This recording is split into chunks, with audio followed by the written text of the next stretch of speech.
बाद में अपने मटके को हाथ तक नहीं लगाया है, आकर के बच्चों को शहजादों को बुला करके अल्लाह अकबर जैसे सामने खड़ा किया है। वो बच्चे जो यतीम थे, जो बेसहारा थे, वो सिसक सिसक के रोने लगे हैं। कहा सुन लो, आप रोते क्यों हो? कहा हम रोते इसलिए हैं कि लगता है मेरे बाप को शहीद कर दिया गया। अब इस शहर में न कोई यार है, न कोई मददगार है, न कोई चाहने वाला है। हम जाएं तो कहाँ जाएं? हम मुस्लिम बिन अकील के शहजादे हैं। जैसे इतना कहा है, वो खातून जो पानी भरने के लिए गई थी, वो हाथ पकड़ती है दोनों शहजादों का और ला करके अपने मालिका के पास कहती है, देखो ये नबी के घर वाले हैं, ये नबी के खानदान के हैं, ये मुस्लिम बिन अकील के शहजादे हैं। अल्लाह अकबर। इतना कहा है, जो मालिकन थी, मुहब्बे अहले बैत थी, वो सीने से दोनों लाल को लगाती है और नहलाने के बाद में, उनको अच्छा कपड़ा पहनाने के बाद में, इतने खुशबू लगा करके वो अंदर बिस्तर कमरे में बिछा करके ले जाकर के दोनों शहजादों को बिठाती है। अल्लाह अकबर। तारीख और आपको देखो किस तरीके से इन अहले बैत अतहार पे जुल्म किया गया है। जाकर के जैसे खाना खिलाती है, खाना खिलाने के बाद में,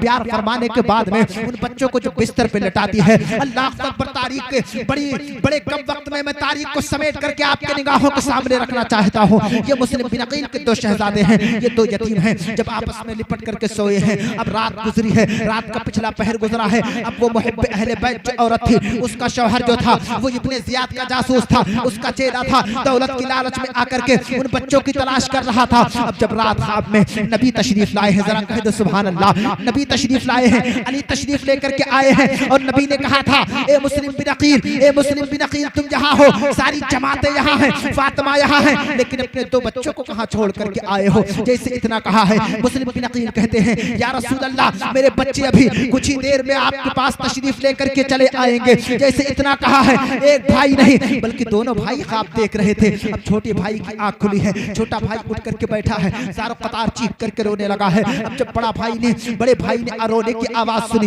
वो भी उठ करके बैठा है। जब आंख खुली है, वो भी चीख करके रोने लगा। भाई दोनों भाई, बड़ा भाई ख्वाब बयान करने लगा है। भाई ख्वाब में आप अब्बा तशरीफ लेकर के आए थे, नाना तशरीफ लेकर के आए थे, अली शेर खुदा थे, फातिमा तो ज़हरा थी। कहा हाँ भाई, जो ख्वाब तुमने देखा है वही ख्वाब मैंने देखा है। जैसे इतना कहा है, दोनों भाई आपस में चिपट करके रोने लगे हैं। अब जैसे रोए हैं, अल्लाह अकबर, वो तारीख में शायद उसका नाम हारिस बताया जाता है, वो आकर के दरवाजा खटखटाने लगा है। कहा मेरे घर में ये बच्चे को रोने की आवाज क्यों आ रही है? मेरे घर में तो कोई छोटा बच्चा नहीं है, मेरे घर में तो कोई ऐसा बच्चा नहीं है जिसके रोने की आवाज आए। अल्लाह अकबर। आकर के हारिस जो है दरवाजा खोलता है और बच्चों पे नजर पड़ी है तो मुस्कुराने लगा है। कहा अच्छा, जिसकी तलाश में कर रहा था, गलियों में जिसको तलाश कर रहा था, जिसको मैं न जाने कब से ढूंढ रहा था, वो मेरे घर में मौजूद है। औरत आकर के कदमों पे गिरी है। कहा मेरे सरताज, तुम रहम खाओ, इन बच्चों को लेकर के न जाओ, इन बच्चों पे जुल्म न ढाओ। अल्लाह अकबर। औरत कदमों पे गिर के रो रही थी,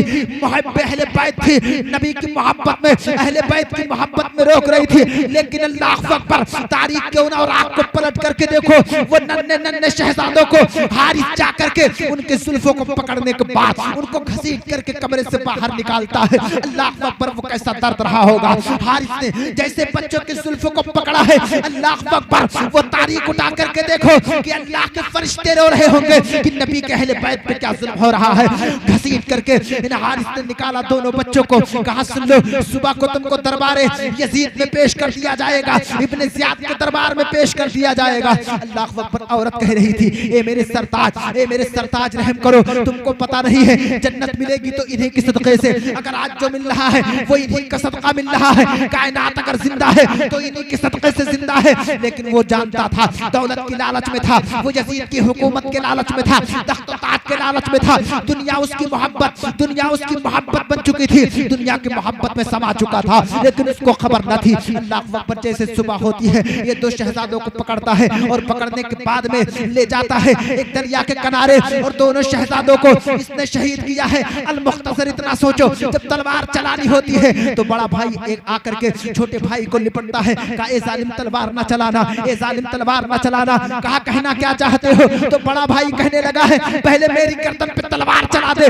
इसलिए छोटे भाई का दर्द देखा नहीं जाएगा। अब छोटा भाई चीख करके कहता है, मेरे बड़े भाई पे तलवार न चलाना, तुझे तलवार चलाना है तो पहले मेरी गर्दन को अलग कर दे, मेरे गर्दन को काट ले, इसलिए बड़े भाई का गम देखा नहीं जाता है। तारीख क्या और आँख को पलट करके देखो कि तारीख क्या और आँख को उठा करके देखोगे तो पता चलेगा कि दोनों भाइयों को साथ में जालिम खड़ा करता है और खड़ा करने के बाद में ऐसी तलवार का ज़र्ब लगाया है कि दोनों भाई का गर्दन अल्लाह अकबर तन से जुदा होता होता है और जामे शहादत नोश फरमाते हैं, लेकिन ये बदबख्त सर को लेता है और सर को लेने के बाद में आकर के इब्ने जियाद के सामने पेश करता है। इब्ने जियाद जब देखता है तो गुस्से से लाल बगूला हो जाता है। वो कहने लगा है, ए हारिस तूने ये क्या किया है? आखिर तेरा ये काम तो ना था, तू ला करके जिंदा दरबार में पेश कर देता। अगर यजीद ने इन बच्चों को तलब कर लिया कि इब्ने जियाद तू जिंदा इन बच्चों को ला करके मेरे सामने पेश कर, तो फिर मेरा क्या होगा? अल्लाह अकबर। मैं आपको तारीख का वो बाब सुनाने लगा हूँ कि जैसे इतना कहा है, इब्ने जियाद को गुस्सा आता है और जल्लादों को हुक्म देता है कि ले जाओ, जिस जगह पे 2 बच्चों को इसने कत्ल किया है इसका भी सर वही तन से जुदा कर दो। अब जल्लाद पहुंचे हैं और इसके सर को उसी जगह पे जालिम कलम करते हैं सर को, और इसके जिस्म को उसी नहरे फरात में फेंक देते हैं। और दुनिया को ये पैगाम मिल जाता है कि ना खुदा ही मिला, ना विसाले सनम, ना इधर के रहे ना उधर के रहे। देखा, और ये हकीकत है, बड़ी कीमती बात।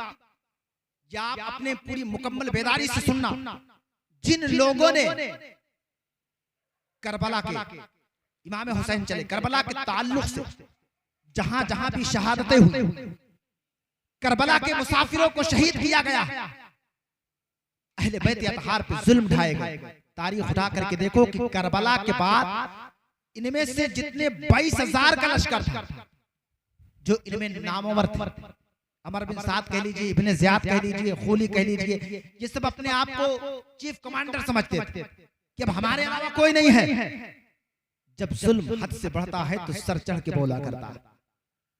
करबला की जब तारीख गुजर गई, कुछ दिनों के बाद वही कूफा, जो कूफा धोखे में मशहूर है, बेवफाई में मशहूर है, अल्लाह जब बदला लेता है ना, ये तो सुना होगा, तो उसकी लाठी में आवाज नहीं होती। वही कूफा जहां लोग अहले बैत के दुश्मन थे, लेकिन उसी कूफा से एक मुख्तार नामी शख्स उठता। बाज़ मौरखीनों ने ये भी बताया है कि ये ईमान की हालत में इस दुनिया से नहीं गया, सबका बदला लेने के बाद में ये भी कुफ्र की हालत में गया। मतलब अलग अलग इख्तिलाफ है रावियों का इसमें, लेकिन मैं कहता हूं कुछ भी हो, लेकिन जब जुल्म हद से बढ़ता है तो सर चढ़ के बोला करता। इंशाअल्लाह 8 तारीख को इन यजीदियों का अंजाम मैं कोशिश करूंगा कि आपके सामने पेश करूं, ताकि आपको पता चले कि जो करबला में हुसैन को शहीद करने आए थे, हुसैन को मारने आए थे, फिर इन बदबख्तों का अंजाम कैसे हुआ, इन जालिमों का अंजाम कैसे हुआ। ये उठता है ना तो ऐलान करता है कि कौन है जो करबला में हुसैन के घर वालों को शहीद कर रहा है, अपनी एक टीम बनाता, कहा मैं हुसैन की मोहब्बत में निकला हूं। जरा कहते सुभान अल्लाह, हुसैन की मोहब्बत में निकला हूं। और एक एक को चुन चुन के ये पकड़ता और लोगों से पूछता कि ये बताओ करबला में इसका कारनामा क्या था, ये मतलब कौन से ओहदे पे थे, तीर चलाता था कि तलवार चलाता था, और ये किसको मारा, करबला में किसको शहीद किया, कैसे किया। अब जब लोग बताते तो जो उसी तरीके से उसको वहां पे काटता, उसी तरीके से, कोई दर्द नहीं दिल में, उसी तरीके से काट करके जहन्नम भेज देता। जब लोग देखते तो दिल में दहशत होती कि यार करबला ना जाते तो अच्छा था। लोगों को पता नहीं था कि करबला में इमाम हुसैन के घर वालों को शहीद किया जा रहा, वरना उस वक्त भी मुसलमान, उस वक्त भी हुसैन की मोहब्बत अपने दिलों में रखने वाले लोग थे। यहां तक कि जब बाजारों से हुसैन के सर को गुजारा जा रहा था, तब भी लोग नहीं जानते थे। ऐलान किया जाता था बाजारों में जाकर के कि यजीद के बागी का सर। ये तो बाद में लोगों को पता चला कि ये नवासे रसूल का सर काटा गया, बाद में लोगों को इत्तला हुई है, अगर पहले जान जाते।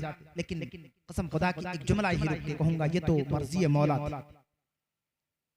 रब की मर्जी थी कि हुसैन इस्लाम को बचाना है तो 6 माह का बच्चा भी देना, इस्लाम को बचाना है तो 18 साल के बेटे को भी देना है। अब्बास के बाजू भी कलम करवाने और खुद जाके जामे शहादत नोश फरमाना, वरना किसी में मजाल न थी, किसी में हिम्मत न थी कि हुसैन के एक बाल को भी बाका कर सके। बहरकैफ ये शहादतें होती हैं। अब एक आखिरी बात छेड़ करके रुखसत होता हूँ। एक दूसरा प्रोग्राम भी चल रहा है, आज वहां पे बड़ा प्रोग्राम है और मुझे वहां 10 बजे तकरीर करनी थी, लेकिन अल्लाह का शुक्र है और उसका एहसान है कि ये मोहब्बतें अगर किसी को मिली है तो गुलाम हुसैन को मिली। इमाम हुसैन कि भाई मुस्लिम बिन अकील कूफा की सरजमीन पर शहादत पाते हैं, दोनों बच्चे शहीद हो जाते। अब उधर खत तो पहुंच ही चुका था, इमाम हुसैन को खत पहुंचा था कि नहीं पहुंचा कि आप कूफा तशरीफ लाए। उधर आप तैयारी करके अपने 72 जानिसारों के साथ कूफा की सरजमीन की तरफ चले। अब कूफा की सरजमीन की तरफ चले, अब पता नहीं है कि मुस्लिम बिन अकील को शहीद किया गया कि नहीं किया। चलते चलते चलते चलते आप एक रास्ते में क़याम फरमा। अब इंशाअल्लाह अज़ीज़ कल करबला के हवाले से और ये काफिला करबला पहुंचा करके गुफ्तगू होगी। इमाम हुसैन का काफिला मक्कतुल मुकर्रमा से चला और बीच में एक जगह पे क़याम कर रहा। अब अनकरीब था कि वो काफिला वहां से उठता, वहां से चलता और कूफा पहुंच जाता। लेकिन इसी असना में जरा कहे तो सुभान अल्लाह, तो आगे बात बता।